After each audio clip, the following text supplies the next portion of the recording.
this is like a 2015 Subaru WRX, so a current dash is going to look like this. They have a fairly basic head unit in it, has Bluetooth, so definitely due for an upgrade.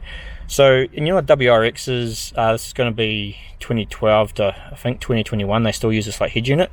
You can like check it looks like this. Obviously 3 dials down here and your buttons up here. This is also going to be this same process for the Impreza, the Forester, and the XV. So like those date ranges are about 2013 to 2018, depending on the model. So just check if your head unit looks like this. You're going to have basically a panel up the top, your 3 dials down the bottom, and a control one in here. So like sometimes this button's like different. It can be a single or double button.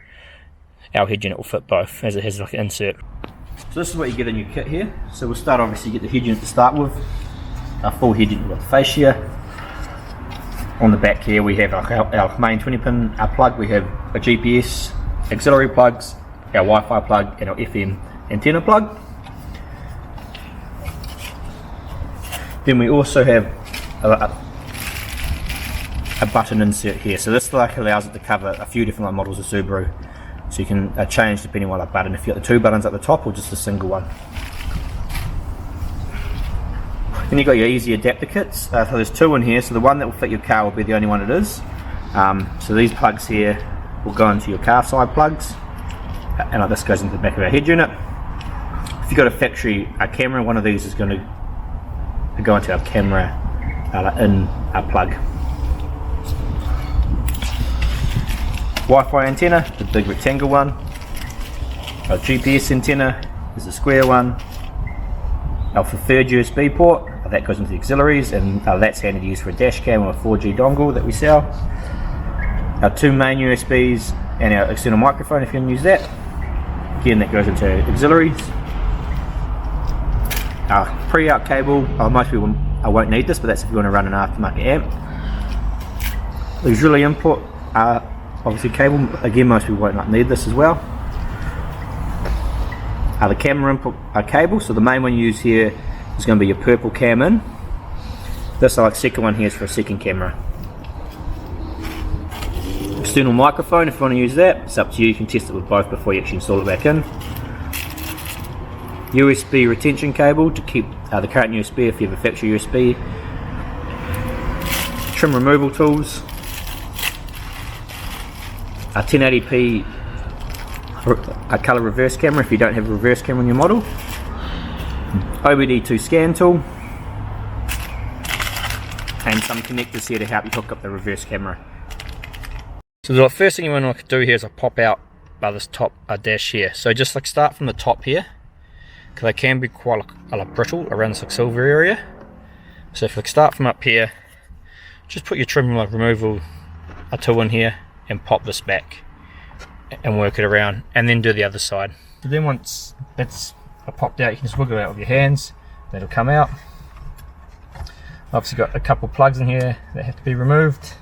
So those 2 plugs just came out. Then you just got to push the top down here on here to pull them out. It can be a bit stiff, so you can get the trim removal tool in there and push down and lever them out. So in here, this is the hardest screw to get to. So we're on the driver's side here.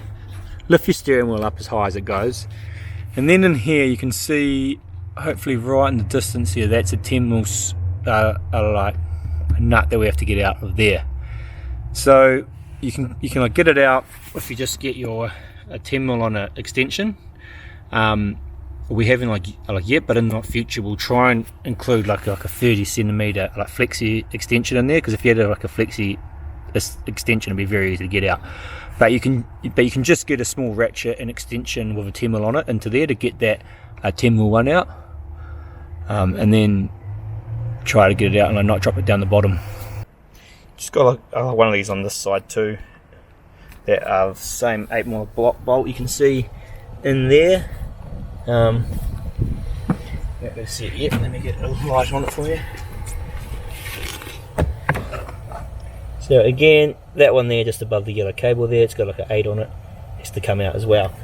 Now to get the glove box off, you just have to push in these with your hand on either side and pull it down. So there's one on that side and one over here. And then there's a small little gas strut here. that will just pull off at the end of here, and then you can drop your whole glove box down. Then once you got the two like side ones out, you got your two on the top here that just need to come out, and then we can actually pull this whole thing out. So that's 1, 2, 3, 4 10mm screws are out now, and now we can just get our hands on either side here and give us a few tugs. So just get your hands on either side, just give it a few tugs on either side, and you'll see the whole unit will actually come out. Now once it obviously comes out, there's a few plugs we have to undo at the back, so pretty much all the plugs are going to have a clip on them, so just press the clip down and pull all the plugs out. So I pulled the head unit out, so all of these plugs here and the climate control are like a plug you can see over here. So they've all got like tabs on the top you have to push down, including this like black one's a little bit hard to get off. It's the little one here. So that has a small tab on the top you need to push down. You can see that silver locking pin going down on it. So those are all our wires from the original unit there.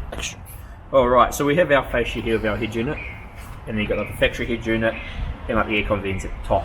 So there's a few things that have to come out. So obviously these like aircon vents need to come out. They've got small little obviously like tabs on them you can see here. So you just need to push it back and pop the tabs at the same time to allow these to pop out. So you got tabs on the top and the bottom. So you just need to go around and unclip all those, and that'll pop out your aircon vents. Then on here you've got your middle buttons here. So this one has the two buttons, as you can see here. On here we've got a single button in here, so we just need to unscrew this here and put in our 2-button one. So we'll do that, and then the last thing you have to do is get the climate control out. So you do have to take off the brackets to the side of the factory head unit to get to your 4 Phillips screws here, and take that off, and that'll transfer into here. So these are like the factory vents. So you can see 1, 2, 3, 4 clips on them. The best thing to do to get them out of the factory one is push from the front, and then just use a trim removal tool here to lift up the tabs and go around and push them all up. And obviously once they're out, this is gonna slot into our frame. So just line your clips up. I can conveniently miss one there. So you got 1, 2 down the bottom, 3, 4.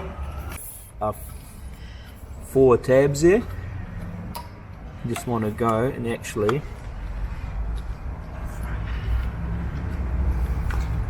line up the 4 tabs. Want to go and push it down so it all clips in, and what you're looking for is that you have a flush fit at the front there, which you can see we do, and all our controls are working. So that is the 2 air cons in there. Those are in, and we'll put the other sort of double switch in here. So you've got these switches here which just need to push on either side to push them out, and they're just going to go in the opposite way. They come out, push those in. Again, this one here has 4 clips on it. So again, this one here has 4 bits to pop out. That pops in here. Now be careful, so you can see I actually damaged this bit here. So this top part, because it's probably not so good, you know, it sits in the sun, is super brittle. So you don't actually need it anymore once you've taken it out, because you're going to have it in our unit. But be careful, because it is pretty crap and brittle. That's not so good. So you can see that's all at the top side done, and then you just got your aircon here, goes in the right way up, obviously, clips in, and you had your 4 screws to screw it in. So they'll all go in there like so. Screw those in, and you can see from the front it all looks good. So now you basically want to get your easy adapter kit and sort of match up all your cables. So there's a couple on the kit. They're only going to plug into where they can plug into, so you can't go too wrong here.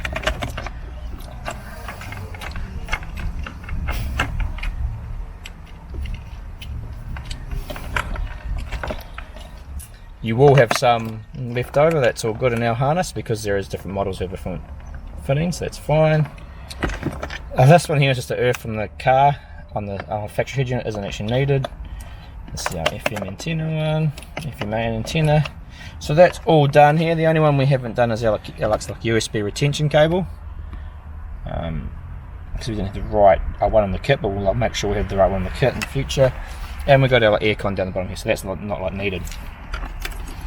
Then you want to grab this cable here and just check the reverse camera works okay. So you want to follow back. There's obviously a 2 in this harness. Go back to the one that is plugged in to a plug. So this one is obviously plugged in here. The other one, its plug wasn't used. That plugs into the purple one like that.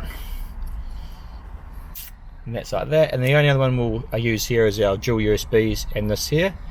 Just if your car is using this one here, this plug here, you can see there is the factory microphone. We can retain that, and it actually sounds quite good. So that will clip into here. Now we just want to do a quick test just to make sure everything's working. So this here will go into our one here.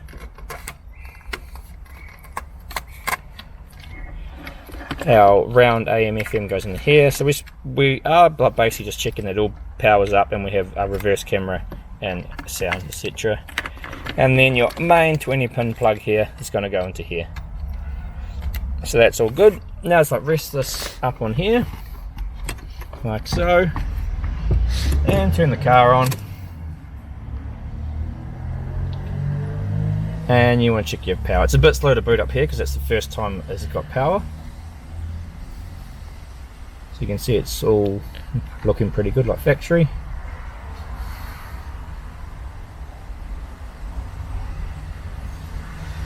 So straight away, first thing I want to check, radio, scan, turn the volume up, check your volume coming through.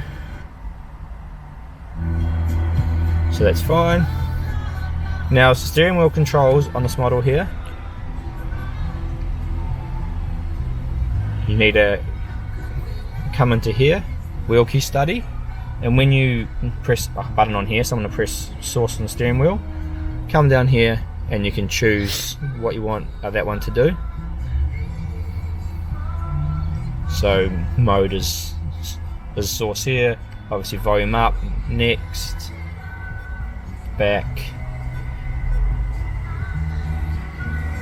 and you can even choose long clicks to give you some more controls, but for now we'll just do those. Check it all works, that's all working fine. And the final thing to check is obviously reverse camera, and that is working. The tailgate's just up, that's why it's pointing at the roof. So that is pretty much all the things you want to check there. But now we can go and put in the rest of the cables. Like a rectangle one here, so this goes into the Wi-Fi, so this can just be left floating around the back. It's fine, you can stick it somewhere if you want, it doesn't really matter too much. It's just there mainly to future proof it in case you want long range Wi-Fi. So just do that up hand tight, tuck in somewhere. Then we have our third USB with a pink plug at the end. This plugs into here. You can obviously run it somewhere if you're using one of our, sorry, wrong plug, one next to it like this. Again, I said it's going to fit with a cam fit. If you're running a dash cam or like a 4G thing, this can fit like a dash cam or like a 4G one. Then we just have a GPS here. So you want to mount this pretty much. I stick it up under here. Stick it up under here on the plastic, and then it's going to get a clear view of the sky. And obviously that's just going to screw here into our GPS port on this side here. Now that is basically everything all hooked up. Our 2 USBs are now mic. We actually are tucked down on the side here, and they've been popped out in here. So that's a tidy option for you to put them. Our mic's plugged in. Our reverse camera is plugged in. That's basically everything. So now you can go through and tape up these a bit to tidy them up, and the ones you're not using can just tape right next to each other, and then we can fit the unit back in. Hooked up right now. You can obviously tape this to tidy it up a bit. So as you're putting it back in, key things to remember are obviously plug your hazard switch and your control up the top in, and your aircon one back in. So we will do that as we take our wires back in, and we'll plug this back in. So once it's all sitting back up there, just obviously test everything again, reverse, sound, etc. And then you just want to go around and push the head unit in. So line up all the clips and push it in, and you'll just feel it will clip all into place. Then obviously your glove box goes back in, and you don't have to worry about those two 8mm screws that came out, because you're not using those of our head unit, so that saves you a bit of a hassle there. So that's it, sat back in just loosely. Now the good thing now to do is to put up one more test, turn it back on, make sure you have sound, everything's working okay. And then you should go through and push it in. So you got to remember there's a few clips on here. So there's 1, 2 in here, there's some down the bottom, 2 on the side, and other clips up the top. So with this one here, it's best to get these 2 middle ones lined up. So if you look on the side, you can actually see where they go in. So you just want to make sure you have the 2 middle ones lined up, and you want to then go around and clip them all in. Now you'll notice when you go around, you've got to sort of bend the bottom up a bit to get the clips to line up, and the same for the top, and that'll all go back in. So you can see the complete unit is all in, now looking flush. So again, pretty much you push on both sides there. It's quite a hard push, so you can give it a good push at the same times on both sides, and you'll pretty much, like I said, the top part will, these 2 clips will go in, and all the top clips should also go in. And then on the bottom bit here, you just got to sort of bend up, and then on both sides you need to give it a good push. It is a good push, and you'll feel it all click in, and that's in there super solid now. That's what it looks like. Obviously check all your buttons here work and your aircon works. That's basically it. That's the install done. So the only things that were a bit tricky on this install was this factory part up here was super brittle. This is a 2015, and I would guess, I've never seen that before on a car, how brittle that plastic was. And I can touch this plastic up here, and it's not nearly as brittle. So I reckon that's probably just somewhat faulty manufacturing when they made the plastic there. So I'm missing something, or saying it's not stabilized. And then obviously your two bolts on either side you have to take out. We will try and get a flexi, a 1/4 inch socket included in the kit, just so that it makes this one easier. But overall, pretty straightforward install.